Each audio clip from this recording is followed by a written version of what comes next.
به یو څو چغې په بندو دروازو په بندو دروازو ووخم.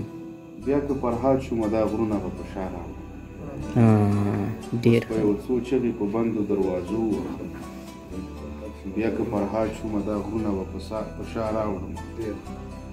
او د ژوند خبره ده له ځنې هر بشر نیسم. د ژوند خبره ده له ځنې هر بشر نیسم. نه توره وړم او نه سر د اژدها راوړم. د ژوند خبره ده د ځنې هر بشر نیسم. نه توره وړم او نه سر د اژدها راوړم. او څو دانې اوښکې د غزل په تماشبینو ویشم. څو دانې اوښکې د غزل په تماشبینو ویشم.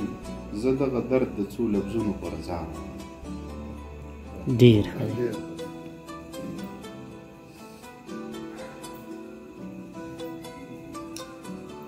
غرونه څه نه وایي او ستوري څه بیخي نه وایي. غرونه څه نه وایي او ستوري څه بیخي نه وایي. ما ته سپین سترګې هوا خال د ورک لالي نه وایي. غرونه څه نه وایي او ستوري څه بیخي نه وایي. ما ته سپین سترګې هوا خال د ورک لالي نه وایي. او د نوحګرو قافلو سره مو ژوند روان دی. زړونه مو وایي خو سندرې مو تندي نه وایي. او د پښو زخمونه زه د خپل وجود نه هم پټوم. په دې ځنګل کې څوک خالونه د زړګي نه وایي.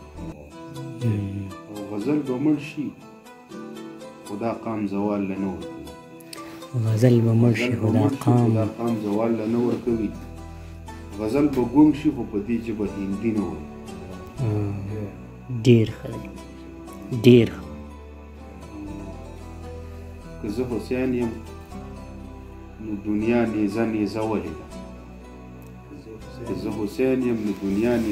نیزه ولې ده. زما له ژونده چاته دومره المیه ولې ده. او ویل یې ستا دا یوه خپه پلاستیکي ولې ده. ویل مې ستاسو د بارودو کارخانه ولې ده. او ما به ستا خونکارې خاطرې په هنر هېرې کړې.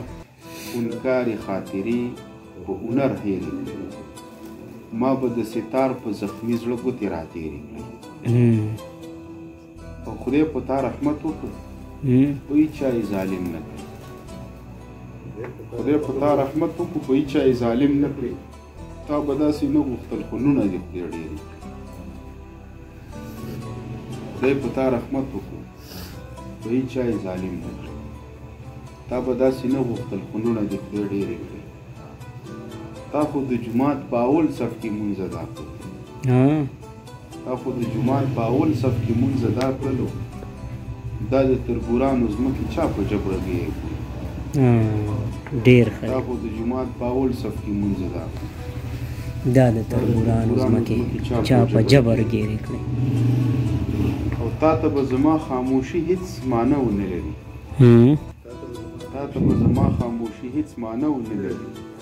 شونډې که زما څېرو لمنو رابرسېرې کړې. ډېر ښه. تا ویل چې حال د خپل وطن غزله ووایه. ما د خپل ریښمین وجود نه څو غلي چاپېرې. ډېر ښه.